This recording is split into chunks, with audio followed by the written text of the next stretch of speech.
gesetzt und zugleich eben dadurch in die höchste Verbindlichkeit.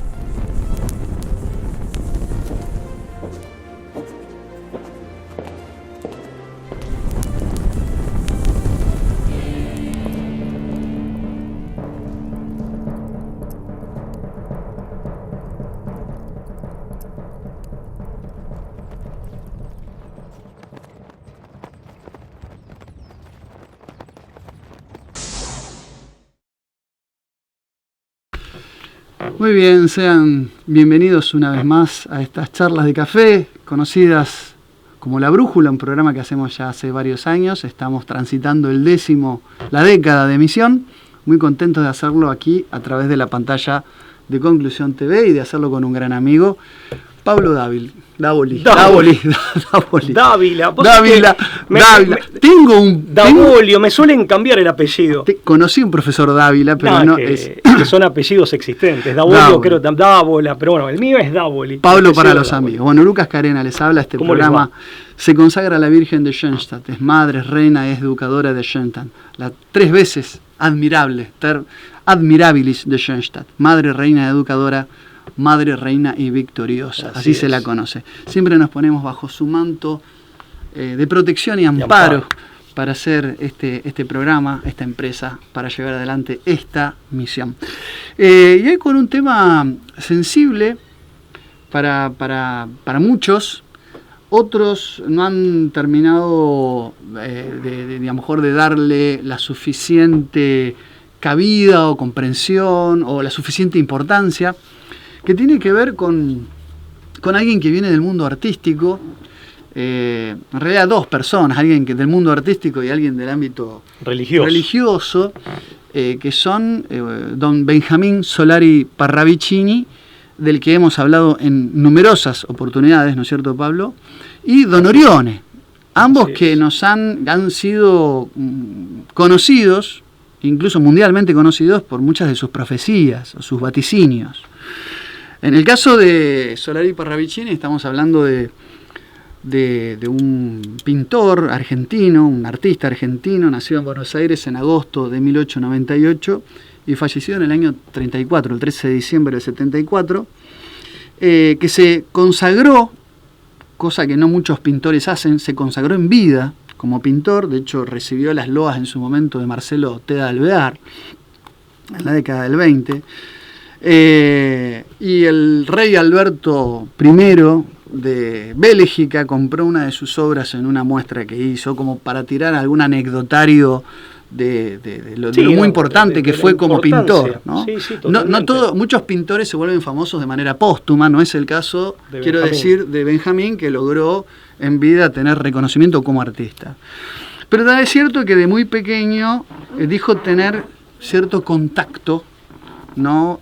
O cierta comunicación, hoy tenida por paranormal, en un sentido muy amplio de la palabra y que debe ser bien comprendido.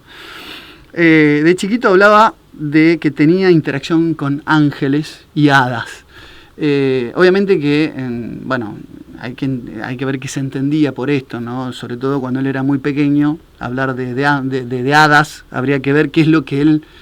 ¿Qué sensaciones tenía? ¿A qué se refería? ¿No? ¿A qué tipo de vivencias? Pero es cierto esto, ¿no? Sí. Este dato, que el padre, siendo psiquiatra... Claro, eso te iba a decir. Lo sometió a ciertos análisis médicos y psiquiátricos que no demostraron ninguna patología, es decir, ningún cuadro esquizofrénico, ni nada en el ámbito de la psicosis que cualquiera podría estar tentado a sindicar, ¿no? De hecho, en él, su propio padre lo sospechó, o sea, digamos... No, por eso, o sea, muy seriamente... Tuvo dudas al respecto, pero los resultados terminaron siendo positivos. No hubo nada que indicara una anomalía en su psiquismo, ¿no? Dicho esto, de muy pequeño preanunció, por ejemplo, que estallaría una guerra en 1914. ¿No? Bueno, ahí ya das con un dato importantísimo, y déjame decir esto, si hay una diferencia con, digamos, otro tipo de predicciones o supuestas predicciones, en el caso de Solari Parravicini, y lo mismo en el caso de don Orione, pero creo que aún más en el caso de Solari Parravicini, es la precisión y digamos, el carácter unívoco en la interpretación. Sí, es cierto. Digamos, porque muchas veces sucede que se trata de predicciones o de profecías. Sí, de cierta laxitud. Claro, pero que se prestan a diversas interpretaciones.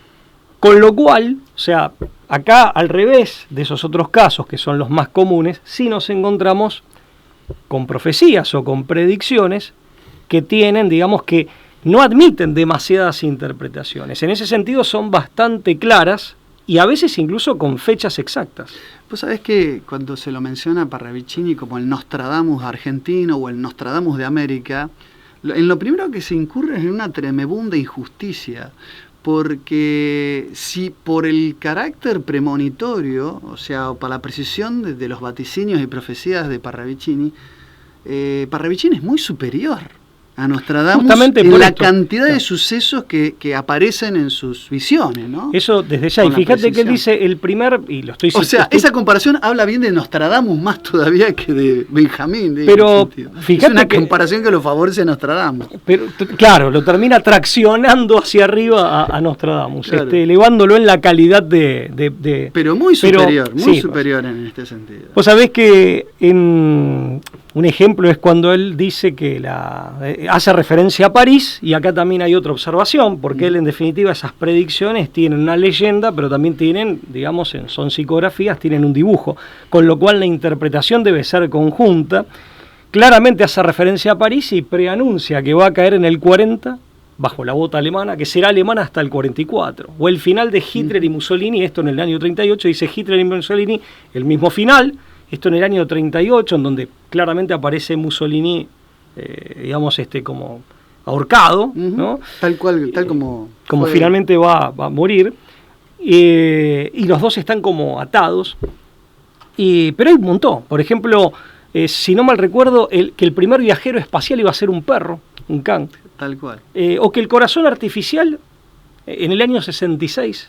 O sea, con mucho tiempo de antelación, pero con fechas exactas o con años exactos y haciendo referencia a hechos muy puntuales y a personajes puntuales. Nunca mejor dicha la frase que solemos decir acá en Argentina es creer o reventar. Claro. Fíjate, entre las cosas que anunció Parravicini está no solamente lo de la Primera Guerra Mundial, la de 1914, sino la televisión, la carrera espacial, las comunicaciones satelitales, la fertilización in vitro, la llegada del comunismo a Cuba, cabeza de barba, el asesinato de Kennedy, la guerra de Malvinas, mal llamada, ¿no? Guerra del Atlántico Sur, guerra de Malvinas.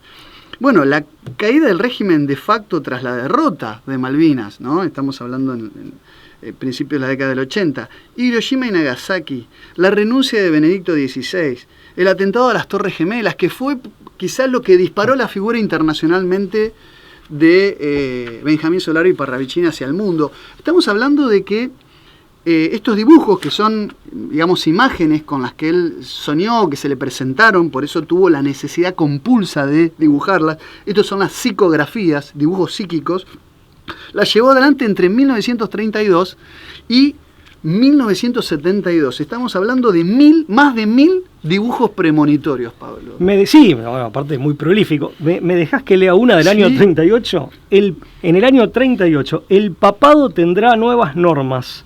Lo malo de ayer dejará de serlo. La misa será protestante sin serla. Los protestantes serán católicos sin serlo. El Papa se alejará del Vaticano en viajes y llegará a América en tanto la humanidad caerá.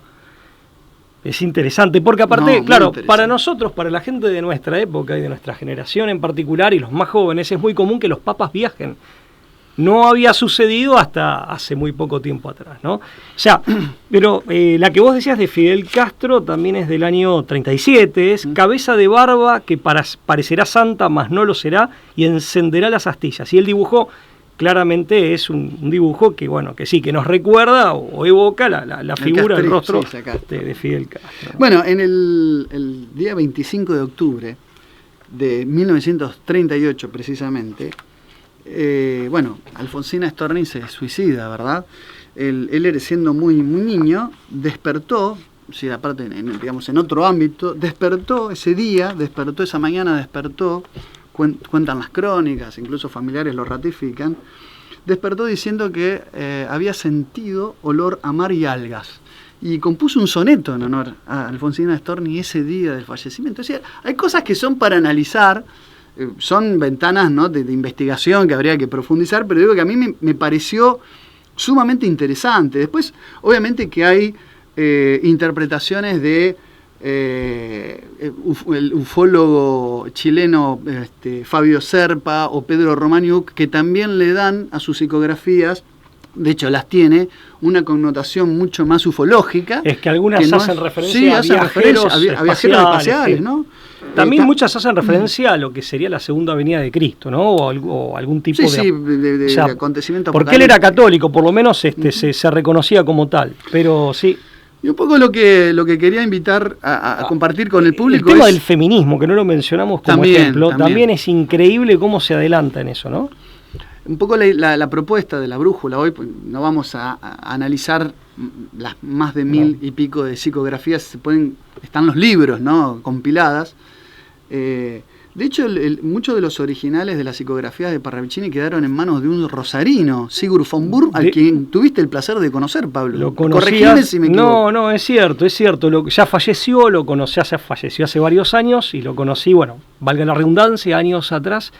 Quien me lo presentó fue nuestro amigo Adrián Salvucci en una visita a Rosario, que hubo ocasión, se iba a reunir con esta persona, con don von Burm, y ahí tuve el gusto de que me lo presentara. Hay una foto muy conocida de Sigurd von Burm con Parravicini, ¿no? Así es, vivía en Rosario, era un ingeniero, tengo entendido que era de origen alemán, o sea que había nacido en Alemania y era un inmigrante. Yo leí un libro de él, de Sigurd von Burm, que se llama Los kamikazes de la Fuerza Aérea Alemana y las armas secretas, donde en su momento le dedicamos un programa en el año 2014 a la operación High Jump, sobre la Antártida, y los datos que arroja son realmente... Von Burm también otro tipo muy interesante. ¿no? Señor, yo no tuve ocasión de conocerlo en profundidad, lo traté una sola vez, una tarde, me acuerdo, me llevé la mejor de las impresiones, pero después leyendo e indagando por mi cuenta, entre muchas otras cosas, había sido empresario, ingeniero, creo que había trabajado para empresas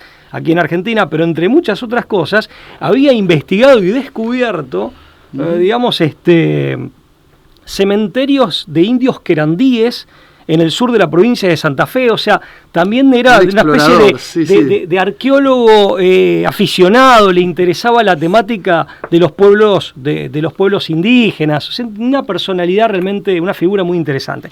Pero fíjate vos que Solari Parravicini, por instrucción de quien entendemos que sería, según Solari Parravicini, era su ángel de la guarda, que era quien le hablaba y le dictaba, estando él consciente de estas psicografías, él le deja a este señor von Burm, le deja todo este material, y de hecho en este es uno de 4 libros, o es un libro de 4 tomos, mejor dicho, en donde creo que von Burm es el que hace la recopilación y las analiza, ¿no? Sí, y hay una que dice La voz de la Santa Fe, Rosario en oración, parece hacer referencia a nuestra ciudad y a nuestra provincia.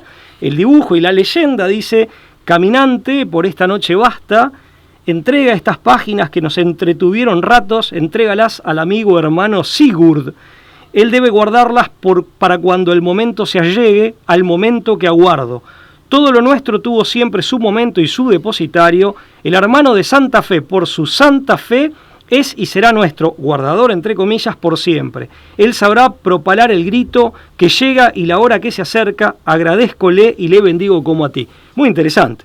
Pero muy interesante, muy interesante. Aparte que haciendo referencia a nuestra ciudad, ¿no? A nuestra natal Rosario. Y a la provincia. Efectivamente. Sí, porque aparte Santa Fe aparece, digamos, con las iniciales en mayúsculas, o sea, claramente se refiere a la provincia. Bueno, la propuesta era hacer un recorte. Pero muy apretado. Sí, y ya estamos fuera de lo que nos habíamos pautado. Sí, muy sumario, de algunas menciones que hace este artista con aura de profeta, ¿no? En el sentido amplio de la palabra, de profecía, ¿no? De divulgar profecías, acerca de la Argentina y su lugar en el mundo. En la historia. Y en la historia. O sea, es algo que si ustedes, digamos, hermanos iberoamericanos, hispanoamericanos, no son argentinos y nos están viendo, también les podría interesar, ¿no? Porque es una Argentina siempre en proyección. siempre en relación, no en aislamiento. Sí, nunca, efectivamente, nunca descontextualizada, ni en el tiempo ni en el espacio. Totalmente. Mira, una cosa, solo déjame decir de Don Orione, que voy a ir echando. No, porque también ha tenido la misma virtud, ¿no? De tener visiones muy acertadas sobre la realidad, ¿no? Que ya hace varios años que ha sido canonizado, ¿no? Es santo, ¿no? Para la Iglesia Católica santo, bueno. Don Orione santo, Luigi Orione, conocido como Don Orione, San Luis Orione, nació en Italia el 23 de junio de 1872, falleció en San Remo el 12 de marzo de 1940, fue un religioso y sacerdote católico, fundador de las congregaciones religiosas Pequeña Obra de la Divina Providencia y Pequeñas Hermanas Misioneras de la Caridad. Es famoso por sus cotolengos y la enorme obra de caridad que a través de sus cotolengos... Estos centros, ¿no? Totalmente. De contención, de cuidado y de ayuda, ¿no? Que él fundó principalmente aquí en Argentina. Claro. Aquí en Argentina, entiendo que arrancó en Buenos Aires, una figura muy importante para el catolicismo en Argentina, pero de envergadura realmente mundial para el catolicismo a nivel universal, ¿no? Y bueno, un santo, dentro de la Iglesia Católica, un hombre santo. Que también yo, escudriñando, le tengo que agradecer especialmente, no quiero dejar de hacerlo, a gente que me ha prestado material al respecto, pero bueno, acá hay 2 libros, Don Orione de Giorgio Papasogli, este es uno, editorial Guadalupe, y el otro de Juan Carlos Moreno, Vida de Don Orione, sus obras, sus milagros, sus profecías, ¿no? También lo muestro de la Universidad Católica de La Plata, ha publicado estas editoriales. Así, lo quiero destacar porque la verdad que son libros magníficos, es increíble todo lo que cuentan acerca de la vida de este santo, y quiero agradecerle muy, muy especialmente a Carlos Robledo, profesor de la ciudad de Rosario, amigo, que me ha prestado estos 2 libros, ¿no? Cuando yo le comenté que teníamos idea de hacer este programa. Del Instituto Estrada, le mandamos un saludo a toda la gente del Instituto Estrada. Así es. Por su trabajo de divulgación también de este material bibliográfico. También a modo de apretadísima síntesis de Don Orione, hay que decir que tiene 4 tipos de profecías, por lo menos por lo que yo estuve indagando. Una que están referidos a acontecimientos de la vida o vicisitudes de la vida de ciertas personas allegadas a él. Por ejemplo, con un grupo, hay un montón, pero un grupo de seminaristas, él dice, prepárense en serio, porque la semana que viene uno de ustedes va a morir, el miércoles que viene.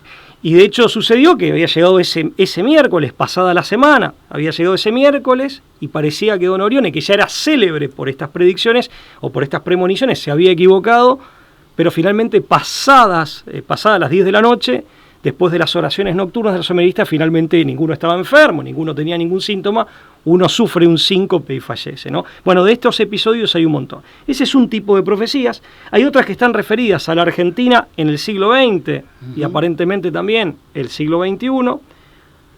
Hay un tercer grupo de profecías referidas a otros países, España, Italia, Rusia y al mundo en general, también siglo XX y siglo XXI, y finalmente hay un cuarto grupo que yo pude distinguir o categorizar de profecías de Don Orione, que son escatológicas, es decir, hacen referencia a los últimos tiempos. ¿No? Sí, hacen referencia a los episodios del Apocalipsis, al final de los tiempos, que realmente son muy, muy emotivas, muy emocionantes y conmocionantes, son muy movilizantes realmente. Después, si tenemos tiempo, voy a tratar de recitar alguna.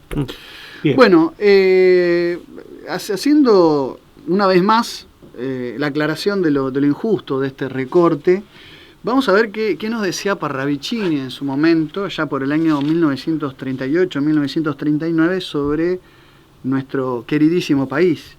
Decía que la Argentina, la primera de las imágenes que vamos a mostrar, partida en 2, si la Argentina despedazada, partida en 2 ideas, levantará un fantoche de la nueva doctrina. Esto es muy contundente. La Iglesia hará silencio, la oración vencerá. 1939.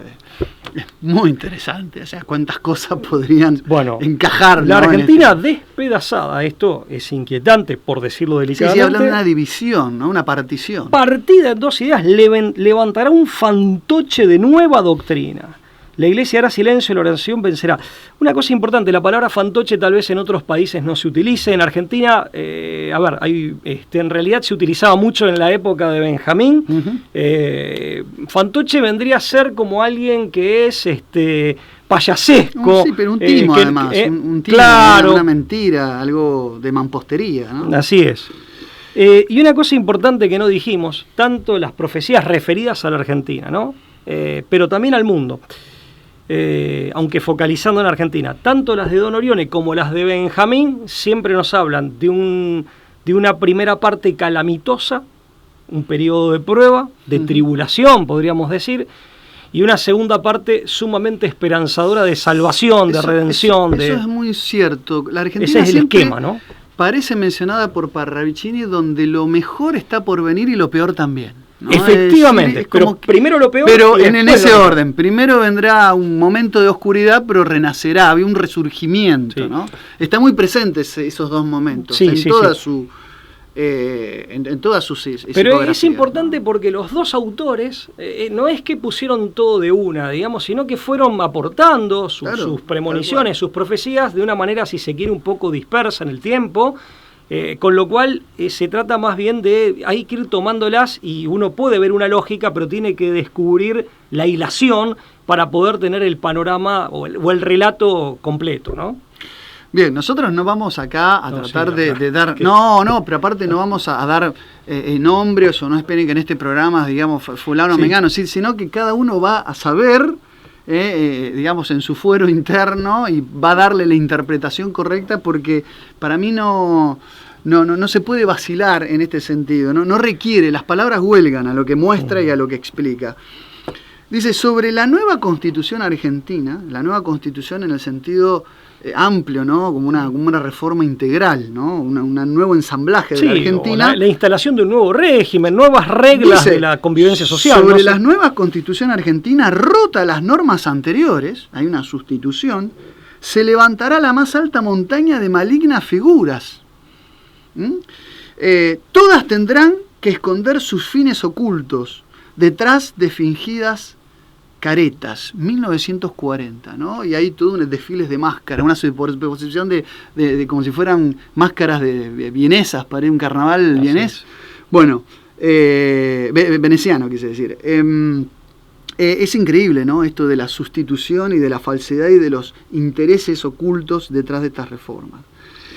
Tercera, sobre la Argentina, el año 65 sentará reales luchas de clases. Los mandones extranjeros anunciarán y ordenarán mandones, pero la Argentina saldrá ilesa del mal, esto lo decía en 1940. Es interesante porque la década del 60 es una década, habla de la mitad de la década del 60, donde hay un apogeo del país del norte, ¿no? La influencia que tiene la década del 60. Recordemos que entre las cosas que vaticina Parravicini está el asesinato de Kennedy, justo antes de la fecha que menciona en esta psicografía, previo a eso, donde había una alianza para el progreso, un intento de recomponer, ¿no? la América, siempre al estilo norteamericano, ¿no? Mirando más a la doctrina Monroe que a una verdadera integración continental. Pero, encubriendo un imperialismo. Sí, ¿no? siempre con exactamente, siempre con intenciones imperialistas, pero... Es verdad que esto acá en la Argentina se da después de una década después de proscripción del peronismo. Pasaron 10 años del golpe del 55, donde hubo toda una reestructuración y una configuración, y donde aquellos elementos que no parecían tener un talante clasista, en la década del 60, sobre todo también pensemos en la Revolución Cubana del 59, se empieza a tejer una mirada ideológica que antes no estaba en nuestro país. El carácter comunista de la Revolución Cubana recién aparece en el 62. Exacto. O sea, de hecho, en el 58-59 la Revolución Cubana, en definitiva, no se había manifestado, por al eso, menos no abiertamente marxista. Fíjate que habla a partir de esta fecha como el verdadero conflicto de clases en nuestro país. Vos sabés que él hace referencia acá al año 65 y en muchas otras psicografías hace hincapié o pone el acento en el año 66. Eso habría que indagarlo bien. Lo cierto es que la década del 60, tanto en Argentina como en el contexto hispanoamericano e incluso a nivel mundial, es digamos, es una década eminentemente disruptiva. Yo creo que el asesinato de Kennedy es el primer zarpazo explícito y grosero de lo que hoy conocemos como el Deep State. Sí. Preexistente desde luego, pero por lo menos ante los ojos del mundo. Una de las caras más, uno de los rostros más desembosados, el magnicidio representa uno de los rostros más desembosados del Deep State. Y un desafío y de los poderes fácticos. Totalmente, y un desafío abierto al orden, digamos, al orden constitucional estadounidense y a la opinión pública estadounidense en cuanto a lo que ellos pensaban que tenían como régimen de gobierno. Es la guerra, bueno, tenés en Medio Oriente la guerra de los 6 días en el año 67, o sea, la década, bueno, todo el fenómeno contracultural, la década del 60 es una década... Guerra que configura el estado actual de lo que es Palestina, ¿no? Después va a venir la de Yom Kippur en el 73, pero el primero es la del 67. O sea que es una década muy, muy particular. Bueno, en cuarto lugar tenemos para mencionar, insisto, esto es una selección de muchísimas otras, pero estas son todas referidas a nuestro país, insisto, en perspectiva y en prospectiva. En América del Sur, la Argentina luchará por la libertad de las libertades, la libertad de Dios, paz. Sí, muy interesante. Ya empieza a hacer foco en Argentina y una situación problemática que requiere de una lucha, pero libertad, finalmente... Pero aclara como en sentido de libertad, en sentido de libertad de Dios. Sí. Y lo relaciona con la paz.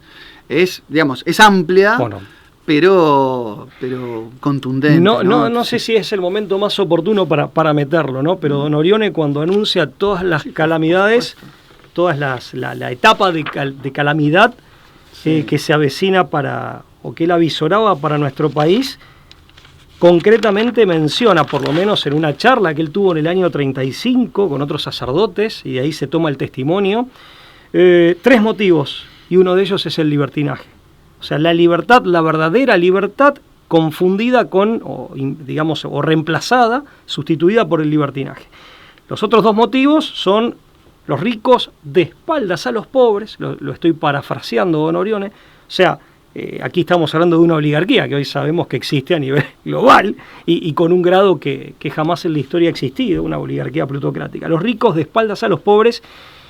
Y un tercer motivo de todas estas calamidades, el escándalo de los encumbrados, que yo lo relaciono con la defección grotesca, grosera, por momentos pornográfica, provocadora, la defección de las élites, de las que hablaba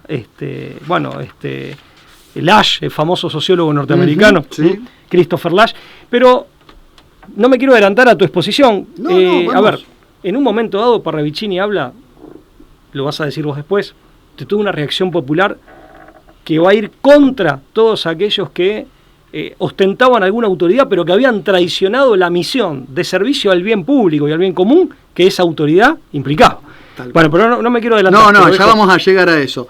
En quinto lugar tenemos a la Argentina, fíjate qué interesante esta descripción, Pablo, como puerto de puertas celestes, de arenas de oro, de pastos verdes, de flores rojas.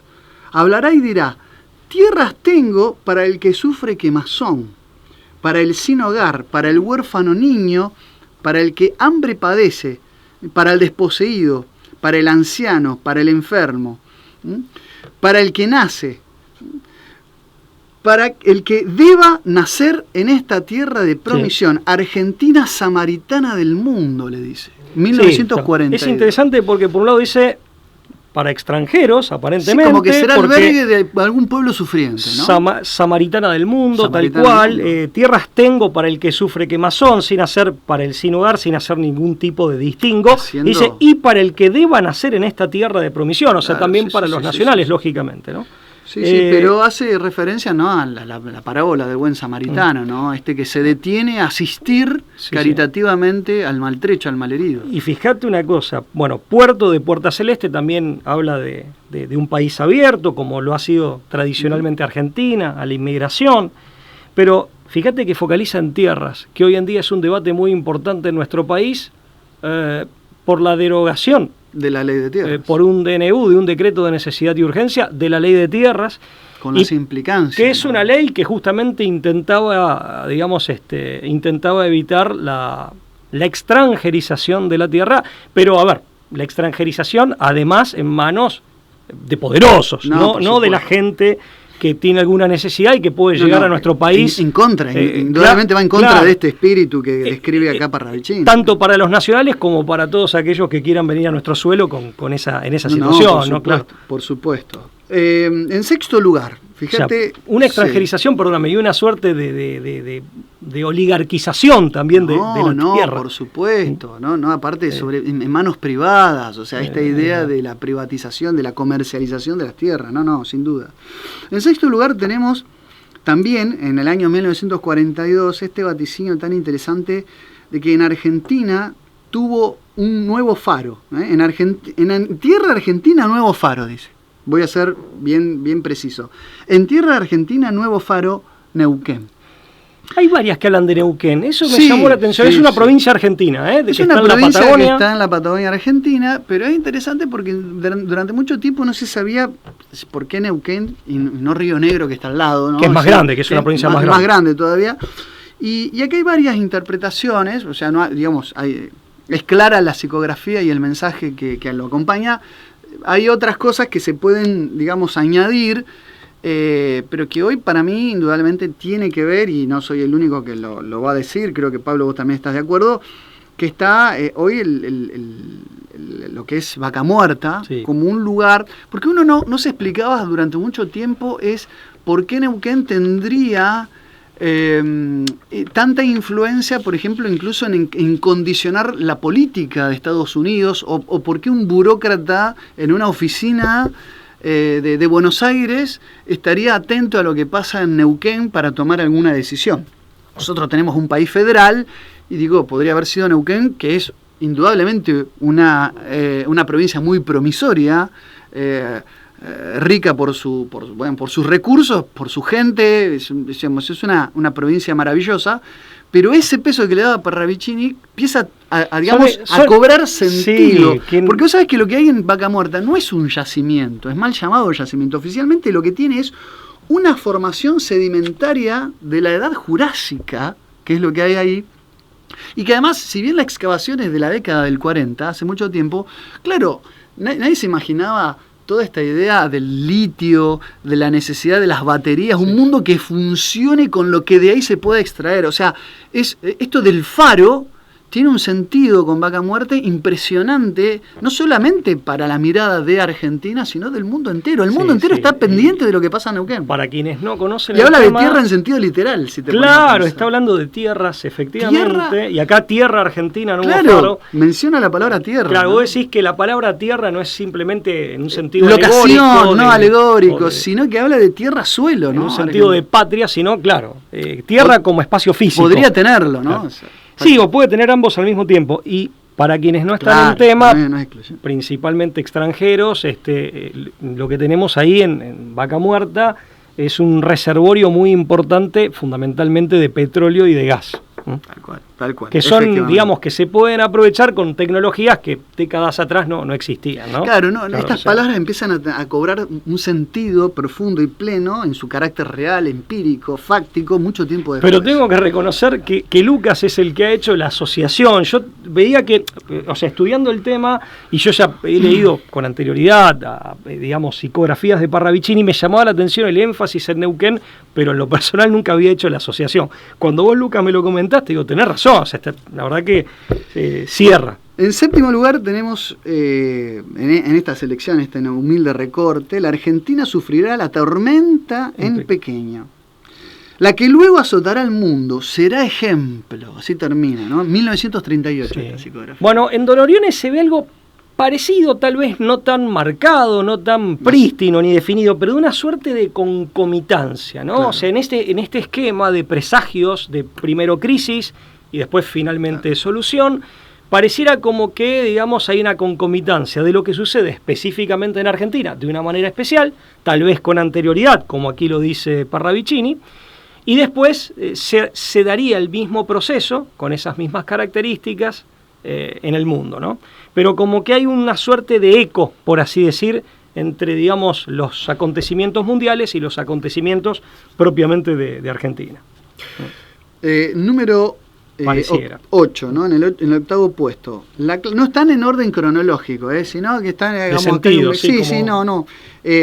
Todas están conectadas en sí. No hay en las psicografías contradicciones entre una y otra. Son complementarias, no hay mutua exclusión entre una y otra, pero tampoco son como si fueran, no llevan un orden, son como aforismos, se asocian pero no llevan una cronología. Tener todas las piezas del rompecabezas y entrar a escogerlas y armar y advertir que no hay contradicción y que se puede armar con... Y cobran sentido en relación con las otras, ¿no? Eso claro. Es muy interesante, ¿no? Hay que hacer toda una cartografía de Parravicini. Efectivamente. Que, insisto, nosotros no somos expertos en esto, pero yo creo que hay algunas que son muy, muy interesantes y muy claras.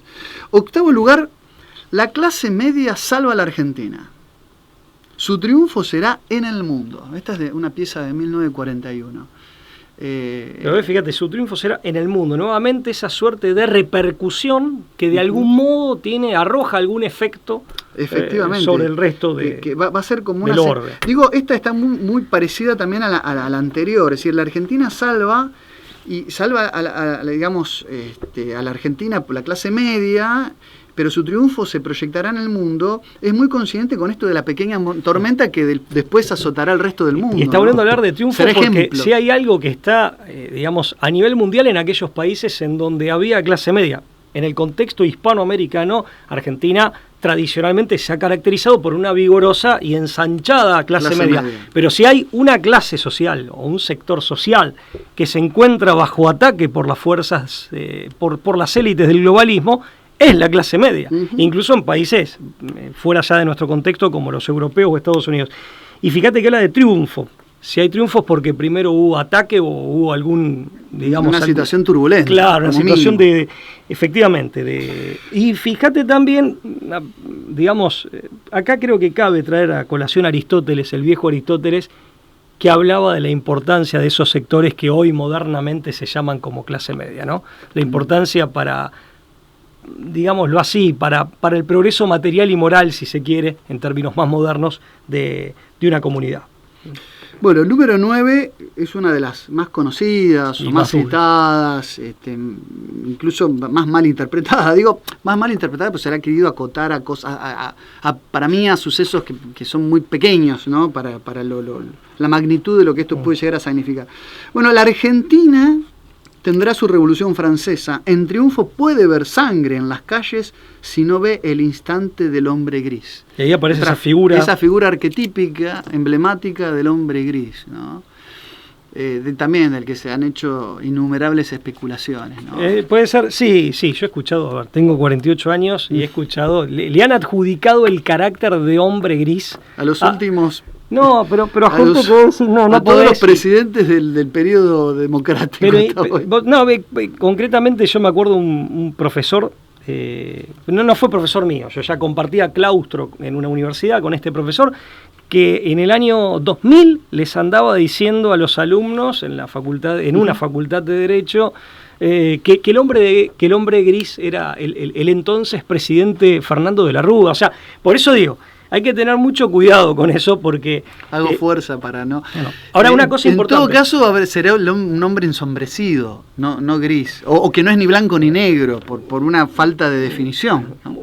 Dos cosas, sí. dos señalizaciones. Ciertos intérpretes creen que el hombre gris no sería una... Yo no me inclino por esta interpretación, pero hay quienes no sería una persona en particular, sino que sería un sector social, puede ser la clase media. Bueno, esa es una interpretación que yo en lo personal no la comparto. Creo que Parravicini en esta figura es como que de algún modo insiste y en general es un hombre muy preciso. Digamos, antes destacábamos esta característica de sus psicografías.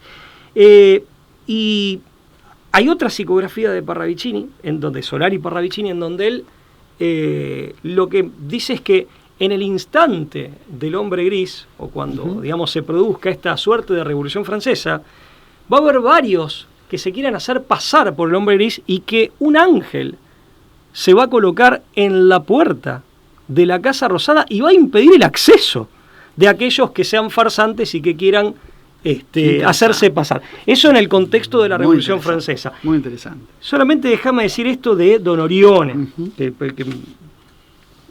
cuando él hace la descripción esa situación de calamidades, también habla de gran confusión, de quema de iglesias, de destrucción de la Basílica de Luján, no quedará piedra sobre piedra, sangre hasta el río en Buenos Aires, río de sangre en Córdoba, sangre hasta el río en Buenos Aires, río de sangre en Córdoba.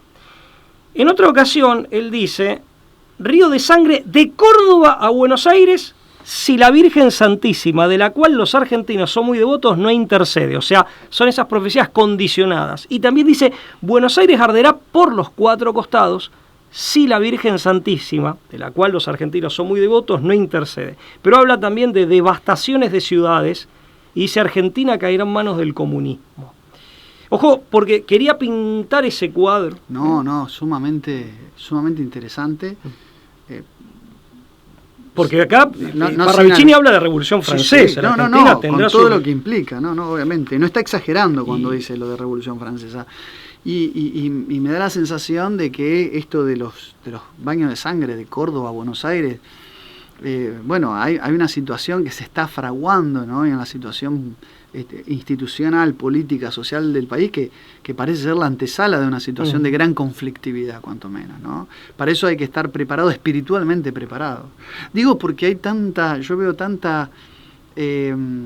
tanto énfasis, tanta atención a la politiquería del día a día y tanta falta de atención a este tipo de yo te juro que tomé de varias de las profecías testimoniadas, son fundamentalmente en este libro de Moreno, que es un clásico, entiendo, de la vida de Don Orione, y tomé las características porque él en distintos momentos va profetizando y llega a través de distintos testimonios, ¿no? Tal cual. Es más, no lo dije antes, pero en relación a Argentina son profecías que van, estas que estoy mencionando del 34 al 36, en esos 2 años, en distintos momentos él va vaticinando esto, ¿no? Y ojo, no confundir con la quema de iglesias del 54, claro, no. Quema de iglesias que, según Patricio José Maguire, atribuía en uno de sus famosos artículos, él se atribuía, a la masonería y una infiltración de lo que pasó en esa fatídica jornada es un del capítulo, año 54, por eso lo tendremos. Eso lo decía Patricio José Maguire, que era historiador. En algún momento tendríamos que abordar esa temática. No sé si vos no lo haces en un libro sobre... Alguna mención hago, sí.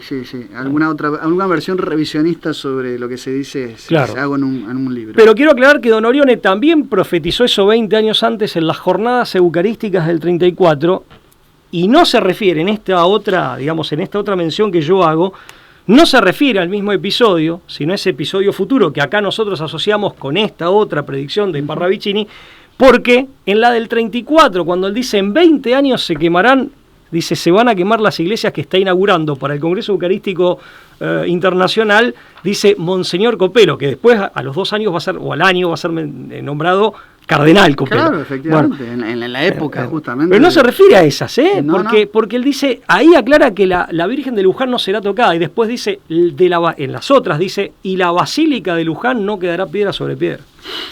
Estamos en la número 10. Bueno, esta es muy críptica, es muy breve, y dice, Osiris, Isis, a Memphis, la incógnita argentina. Vos sabés que es del año 39. Vos sabés que acá hay algo interesante porque Osiris e Isis son figuras, son deidades del panteón egipcio, donde hay aparte como una suerte de síntesis entre ambos. Viste que Osiris reconstruye a Osiris, que está descuartizado, ¿no? Lo vuelve a reconstruir, es una diosa con poderes mágicos. De hecho lo reconstruye de haber sido asesinado por su hermano Set, ¿no? Que es aparte el que después por levirato se desposa con Isis y la tiene como cautiva, y toda una cuestión familiar, y es vengado por Osiris, que es el hijo. Pero es interesante, digamos, porque la idea de la incógnita argentina, que él termina con un Amenfis, que es una conjunción entre la palabra amén, de carácter religioso, es con la que el mismísimo Jesucristo terminaba sus oraciones. Yo lo he investigado, no es un término de origen hebreo, viene de Aum, que viene del hinduismo, del sánscrito. Aum, que significa, es como una cisea, pero que se utilizaba mucho en la secta de los esenios, esa expresión.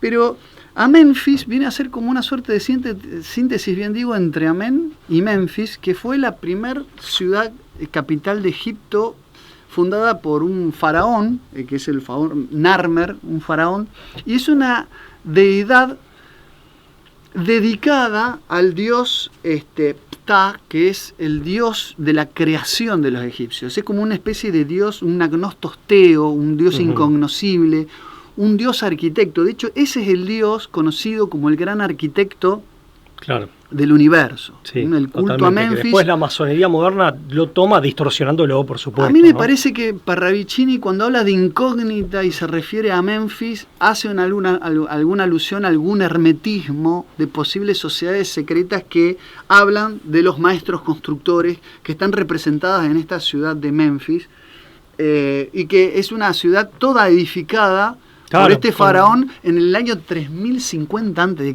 estábamos hablando, del año 3050 a.C., que es este dios de la construcción y de la creación, el dios arquitecto, así le llamaban los egipcios, ¿no? Sí, de paso es interesante, ¿no? Bueno, acá lo dejo como para que lo investigue la audiencia, ¿no? Totalmente.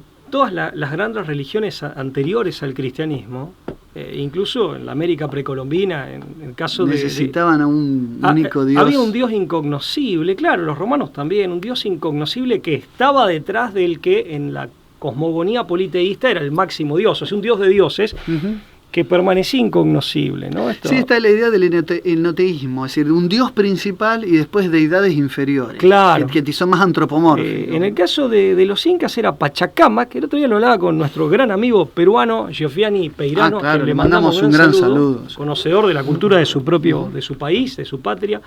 Yo lo de Pachacamac lo leí del Inca Garcilaso, de las crónicas del Inca Garcilaso.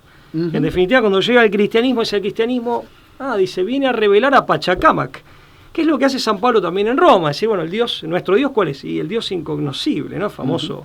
Bueno, es... No, es un tema. Bueno, número 11. Pierrot gobernará antes de que el orden llegue. 1938. Bueno, nosotros ya hemos hablado de Pierrot, ¿no? La idea del payaso, del payaso Pierrot. Como pero aparte como la falsificación del auténtico gobernante. Efectivamente. La caricatura, el timo, la falsedad. Número 2. Bueno, ahí el fantoche. Sí. En definitiva, entiendo que vendría a ser la misma figura. Se refiere a eso mismo, ¿no? El títere, ¿no? La construcción artificial. La Argentina es vacía. Porque vacía debe permanecer hasta la llegada del hermano del mundo herido en los fuegos. Y esto es una psicografía que no tiene fecha. Esto vuelve a remitirnos a esa Argentina como albergue de un pueblo maltrecho, maltratado, herido, y esto de la Argentina vacía, ¿no? Que también forma parte de las preocupaciones de la composición demográfica de nuestro país tan desigual. Sí, es un problema geopolítico que tenemos, de un país subpoblado, y no solo subpoblado, con la población muy mal distribuida. Mal distribuida, claro, esta desproporción macrocefálica. Claro. Pero él le daría, digamos, casi te diría un significado como a eso que no deja de ser una situación patológica, una situación no deseable, digamos, como Dios escribe derecho en renglones torcidos, dice la sabiduría criolla, le daría una suerte de sentido providencial. Sí, ¿no? Como que se podría extraer algo bueno de eso. Como que no hay mal que por bien no venga, claro, o sea, que en última instancia será beneficioso. En decimotercer lugar, ¿no? Ya quedan pocas, pero son algunas a destacar. La última pincelada en Argentina será dada por un pintor gris. Famosa esa también. 1938. Decimocuarta, Pampa Argentina, cuna del mañana, también del año 38. Acá se refiere a la Pampa Argentina, cuna del mañana, la Pampa húmeda, los sectores productivos, los suelos fértiles. Hay muchísimas cosas para revisar en la Pampa Argentina, en las Pampas Argentinas, podemos decirlo en plural, estaría también todo el mundo de las fuerzas productivas del trabajo, lo que son las regiones pujantes, ¿no? Por eso también esta mirada del mañana podría estar vinculada con esto. si quienes nos están viendo tienen alguna interpretación que nos puedan aportar, hay gente que entiendo, la ha estudiado muchísimo este tema, son muy bienvenidas. 15º lugar, Argentina estará en tropiezos sin estar, porque escuchó lo que luego comprendió y desechó. Será en triunfo. Esto es del año 1972. Es una de las últimas. Una de las últimas.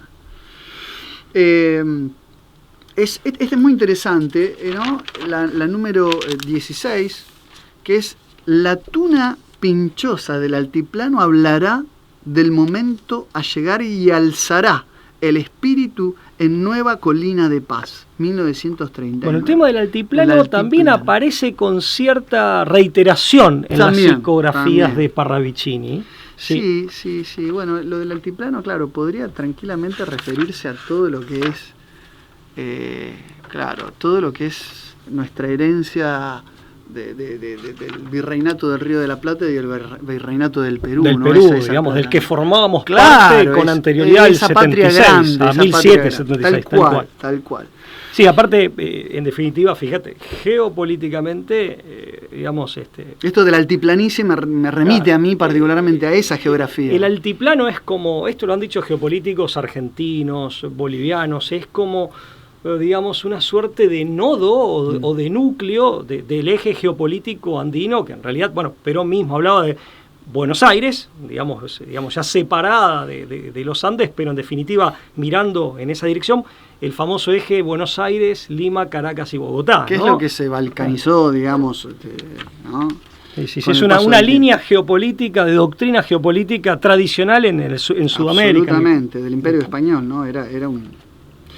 Muy bien, estamos en el número 17. Argentina conservará sus parcelas, como los hospitales sus camas. Perdóname, acá encontré una, la muestro a cámara así a lo bruto, perdón.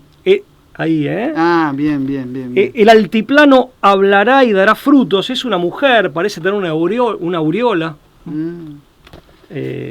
Claro, sí, hay que asociarlo, ¿no? Cada imagen... Es del 38. Hay que darle ese carácter, ¿no? Más preciso. Bueno, Argentina conservará sus parcelas, como los hospitales sus camas, para llegar del sufriente ardido por los humos. Para llegar del sufriente ardido por los humos. Será en caridad. El tema de la caridad parece será mucho en OM, sí. Vos sabés que el OM hay que verlo, porque algunas de las imágenes que estamos pasando tienen un carácter, digamos, surrealista. No son necesariamente cosas concretas, ¿no? Son imágenes por momentos que tienen digamos, un carácter simbólico, ¿no? Los elementos que componen la imagen son muchas veces simbólicos. El OM, vos sabés que digamos, yo lo tengo o lo asocio acá como, se podría interpretar como el famoso mantra que digamos que está presente en algunas religiones dármicas, como el budismo y el hinduismo, porque habla de será en caridad, será en OM. Y OM con mayúscula, claro, las dos letras, ¿no? Claro, salvo que sea un acróstico de otra cosa, que desconozco. El OM me remite a esta idea de ciertas religiones dármicas. El dharma significa rectitud, no tiene una traducción concreta y específica, pero tiene que ver con un estado de plenitud y de estado de pacificación por la contemplación. Entonces podría tranquilamente esto de será en OM asociarse con eso. 18º, la última, es un poquito más larga.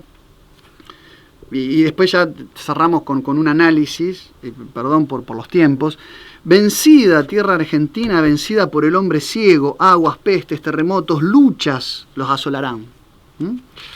Le asolarán, perdón. Ambición del hombre, explotación del hombre por el hombre, guarniciones armadas gritarán ocultas, mas saldrán al encuentro del caos total de desconcierto, voces del extranjero. Pekín, Tokio, Habana, Rusia, Norteamérica. Dilemas de extremos. Extremos. Estrella contra estrella. Música de enfrentamiento. Canto de enfrentamiento. Sombra, oscuridad, sordera. Un hombre gritará, no se le escuchará. Una mujer gritará, no se le escuchará. Más de un repente, así dice, más de un repente aparecerá un militar y será. De ahí que muchos asocian el hombre gris con un uniforme militar. Es también otra interpretación posible. No sé sí, porque no está claro ahí. Si no habla del hombre gris acá, claro, pero habla un militar y será. Si no son los prolegómenos en el sentido de, en realidad, los episodios previos a la aparición del hombre gris. No lo sabemos. No lo sabemos, por lo menos yo no lo tengo claro. Pero digo que hay una línea de interpretación de asociar este militar que aparecerá y será con un posible hombre de gris, o asociar el color gris a un uniforme. Pero bueno, es una cuestión que hay que luego... Interesante también, bueno, ahí aparecía un poco de costado, parecía insinuado, hay muchas psicografías de Benjamín vinculadas a una ciencia cinética, una ciencia y una técnica fundamentalmente sin alma, que termina, digamos, devorando a su propio autor, a su propio una tecnocracia promotor. Frívola, claro, calculadora e indiferente. Inhumana. Claro. No, eso también hay muchísimo, donde él se pregunta, o en esas psicografías se formula la pregunta, bueno, ¿a dónde va el mundo? Pero también, ¿cuál es el rumbo que está tomando el avance científico-tecnológico? Muy interesante también. Yo, respecto de Don Orione, recién decía cuál es la muy bien apretada síntesis, cómo él avisoraba, o veía, mejor dicho, esa suerte de escenario de calamidades en Argentina, porque estamos focalizando nuestro análisis a nuestro país, pero después venía el momento de salvación, ¿no? Dijimos los 3 motivos: libertinaje, los ricos de espaldas a los pobres, y el escándalo de los encumbrados, O sea, quienes ocupan yo lo interpreto de esta manera, quienes ocupan las posiciones de poder, de mando, generando escándalo, traicionando su propia función, porque el escándalo en el fondo también es, o puede ser interpretado como un desvío, y si es un desvío es una traición, es una desnaturalización, y es lo que genera en otros en cuanto a, digamos, en cuanto a lo que provoca, ¿no? Yo creo que digamos, en el contexto tanto de lo que dice Don Orione como lo que presenta Parravicini en sus psicografías, creo que el desafío que presenta para los argentinos y para los pueblos hermanos que pueden llegar a ver en esto alguna luz de esperanzadora, es poder identificar estas falsas figuras idolátricas que permanentemente menciona, ¿no? El fantoche, el Pierrot, del lado del olfazo, el gobernante de la impostura, ¿no? De la mentira. Sí. Y del lado del rebelde también me parece interesante el joven en Repulsas, bueno, que también es mencionado como un falso rebelde, un falso transgresor, ¿no? Del que dice que es violento porque teme al mundo sin temer a Dios, ¿no? Ese es muy interesante y que lo menciona varias veces. El joven en Repulsa representa esta figura caricaturesca del rebelde, del hippie, del transgresor y del hostil con el orden establecido. También lo menciona. Digo, creo que el desafío, el que nos llaman, digamos, alguna de estas premonitorias visiones que tuvo y que plasmó en sus famosas psicografías, está en reconocer a los personajes que son arquetípicos.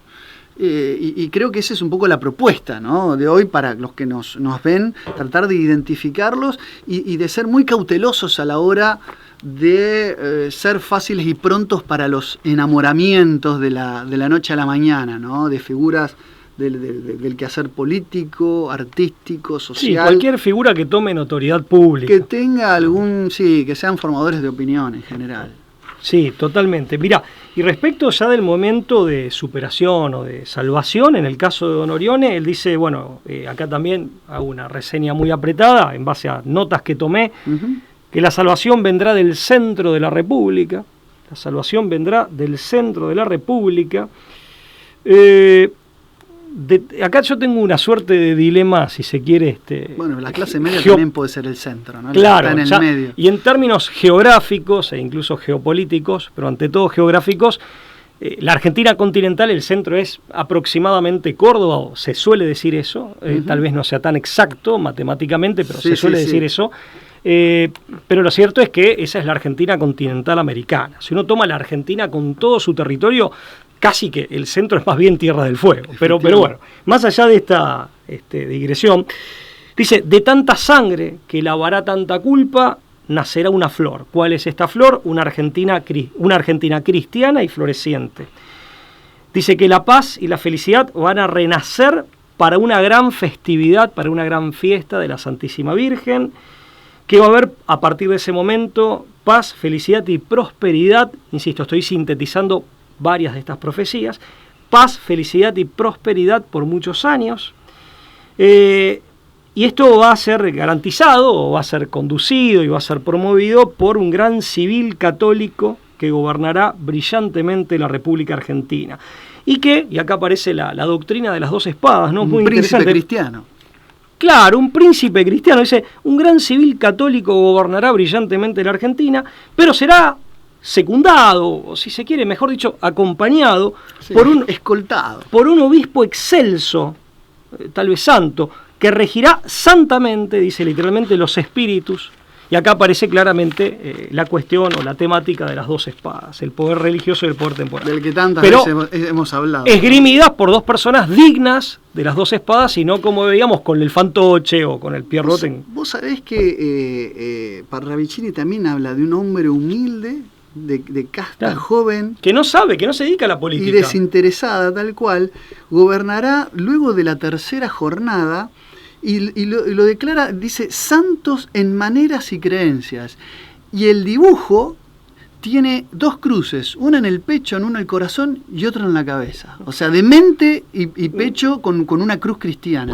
Es muy interesante. Corregime, y si no, que el público nos corrija o nos responda. Este joven, según Parravicini, que vendría a ser el hombre gris, finalmente se vendría, que no viene del ámbito político, ¿no? Es muy Parsifal. Sí, no viene del norte, no dice que viene del norte en alguna de las tantas psigrafías. Por eso digo, acá estamos reconstituyendo un rompecabezas. Le pedimos a la gente que lo chequee y nos lo haga saber. Sí. Es para una nota para incorporar. Sí. Bueno, y dice, en un momento dado dice Don Orione, porque Dios se ha acordado de nuestro país, de aquella noche memorable del 34, diciendo, Dios va a favorecer a la Argentina porque no ha olvidado aquella noche memorable del 34, se refiere al Congreso Eucarístico Internacional, donde aquí viene Eugenio Pacelli, quien finalmente después va a ser Pío XII. Bueno, interesante también, lo hemos dicho en otro programa, que cuando se hace en la Segunda Guerra Mundial, 10 años después aproximadamente, frente a la invasión norteamericana y de los aliados, con el riesgo que esto implicó para el Vaticano, vimos lo de Montecassino, y para Roma, habían bombardeado Roma, no el Vaticano, pero sí Roma en el 43, cosa que Don Orione lo presagió, lo profetizó con exactitud, por algunos elementos que, bueno, milimétrica. Sí, que el plan de evacuación del Vaticano era Argentina. Interesante ese dato. Bueno, dice, el Sagrado Corazón de Jesús, dice Don Orione, formará de la nada un ejército pacífico de la caridad que llenará de amor los surcos de odio. Bueno, habla de mucha luz, Argentina se convertirá en el centro del catolicismo sudamericano, y algo que es muy parecido a lo que le dijo el Papa Juan Pablo II a un hombre de la Fuerza Aérea Argentina, al Comodoro Viana, cuando que le dice que quiere ver Luján. Dice, Europa está muy desacralizada, le dijo Juan Pablo II, ¿no? Ustedes deben preservar en la evangelización y no bajar los brazos. La salvación del mundo partirá de la Argentina. Palabras atribuidas a Juan Pablo II cuando en los 80 vino a Argentina. Fíjate lo que había dicho Don Orione. Argentina se convertirá en el centro del catolicismo sudamericano. De Argentina partirán misioneros para el resto de Sudamérica. Yo en lo personal, Lucas, hay mucho más para decir. Muchísimo, pero solo quiero decir tiempo esto. Nos ha para terminar, ¿qué lapidado enseñanzas nos dejan puntualmente o consejos que podemos extraer de estas profecías de Don Orione, que están claramente en consonancia con las de Benjamín Solari y Parravicini, pero claramente. Sí, hay perpetua correspondencia, ¿no? Y acá Don Orione hablándonos como santo y como un hombre de Dios. Pero de todas las profecías, lo que se puede extraer todo el tiempo es, y aparece abiertamente lo que él ve a Dios o escucha a Dios diciendo, ¿no?, a los hombres, jamás dejarse abatir ni desesperar y reposar confiados en la divina providencia. Insisto, esto es un resumen. Avivar la fe, el fervor religioso popular. Es impresionante Don Orione cómo focaliza en la piedad religiosa, en el fervor religioso del pueblo, como un fenómeno popular. La oración incesante, penitencia y sacrificio, devoción incesante a la Virgen María. Dice en un momento, irradiar amor grande a Dios y al prójimo, pero especialmente dentro del prójimo, de esa categoría prójimo, si se me permite, a la juventud más pobre y abandonada.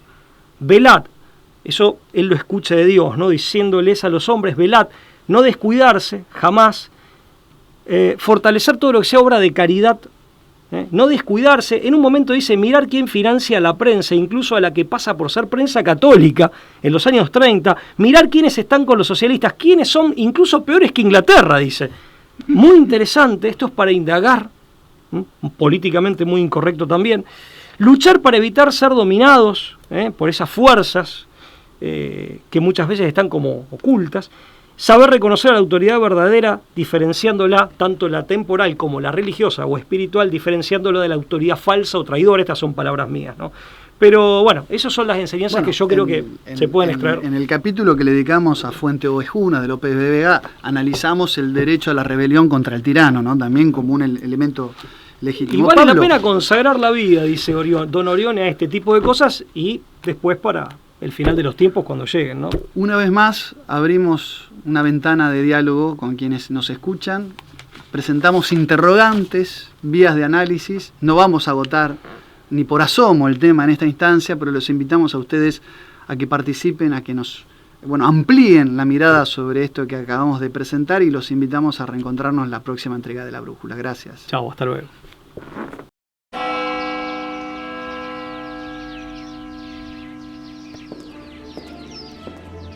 Freiheit und zugleich eben dadurch in die höchste Verbindlichkeit.